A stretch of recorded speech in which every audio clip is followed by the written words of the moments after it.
The Youth Ambassador program is an 8-month-long series of workshops that culminates in a trip to DC.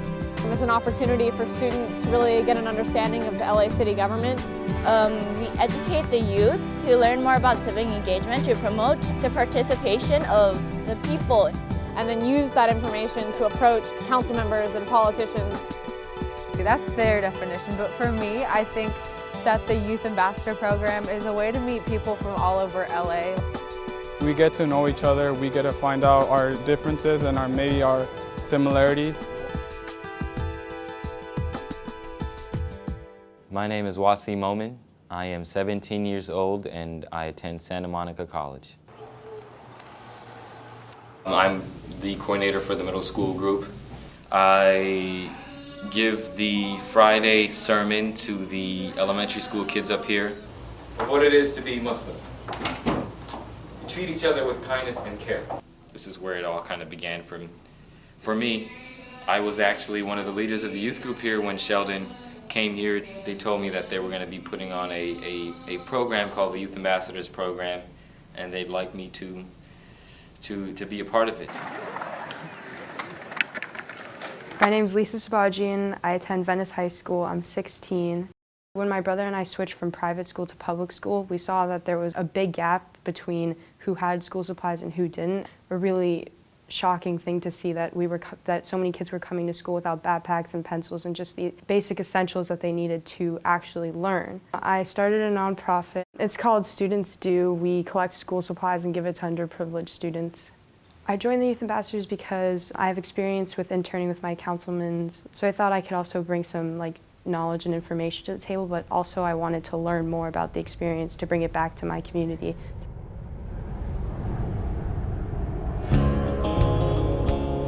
Coming to DC, it gives us a chance to take all the skills we've learned and apply it on a federal level. The historical sites and monuments, things that we read about and see on TV, amazing. Their names, the symbols, the statues, they have unique stories to them. Seeing the memorials, all the wars they fought, and what they fought for was not a lost cause. We still have democracy, we still have freedoms.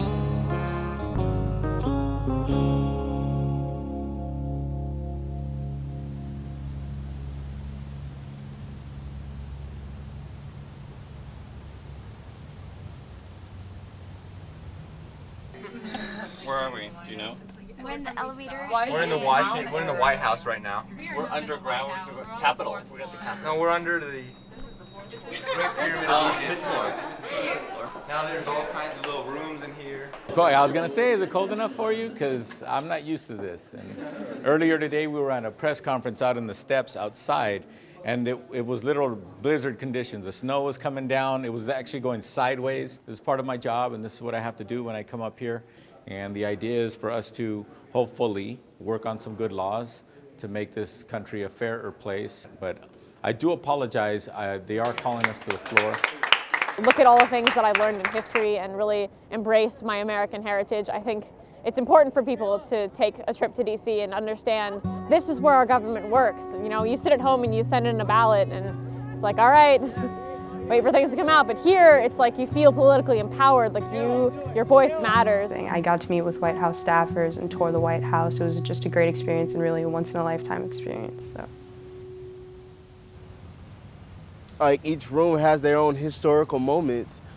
There's a room strictly only for China plates, which was kind of weird. But yeah, the White House. How was that? It went well. We met with President Obama's immigration policy advisor. Got to ask them questions and talk to them. Be in some of the VIP rooms with VIP people. Each of us represents a different voting district. So everyone's really been bringing, the issues that happen in their neighborhood to the table, and we've been able to see the commonalities and the differences and how one neighborhood has dealt with a problem that another neighborhood could also use that same program. My favorite part of the program has been getting to meet new people, especially those who are really interested into politics and wanting to make change. I go to a really small school, and this program has allowed me to socialize with people I might have not have always given a chance to talk to or been brave enough to talk to. getting to see new people from around the country and get to interact with them and actually get to talk to them and see what their ideas are and where they come from. Thank you guys for listening. I think you're about 10 minutes. Hi everybody. How are you?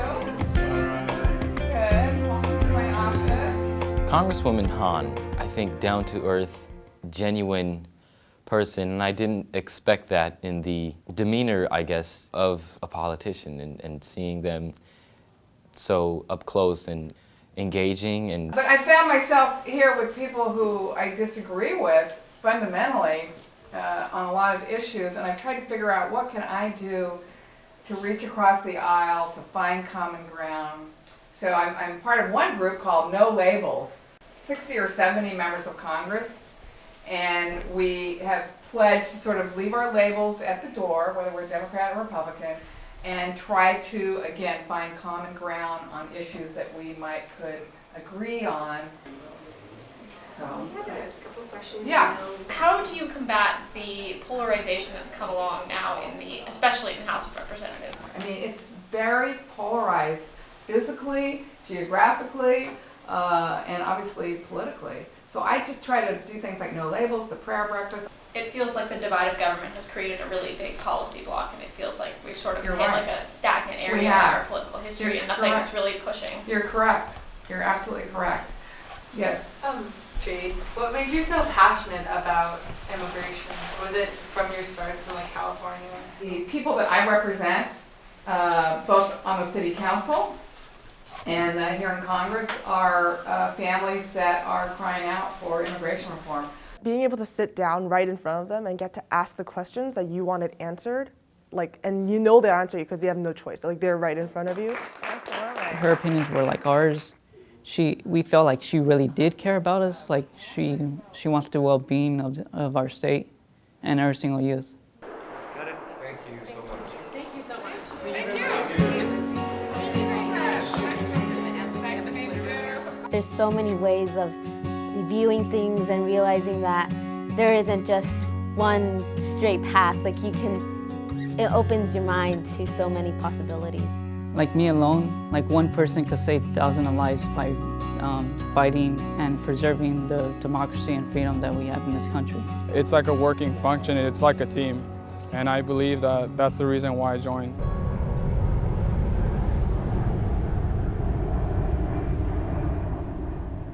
I'm actually taking leadership role now at a community organization where we fight for educational justice. Personally, it changed me to be more independent. Like I can provide my own public transportation now. It helped me become a better person, truthfully. I learned how to talk to people more, become more of a facilitator.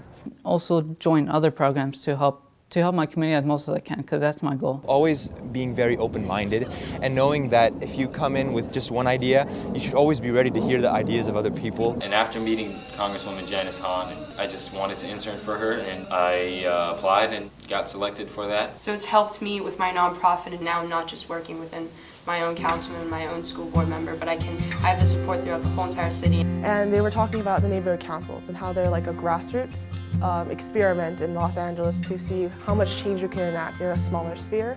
And that kind of influenced me to look up my neighborhood council. And then I ran for office in my neighborhood council.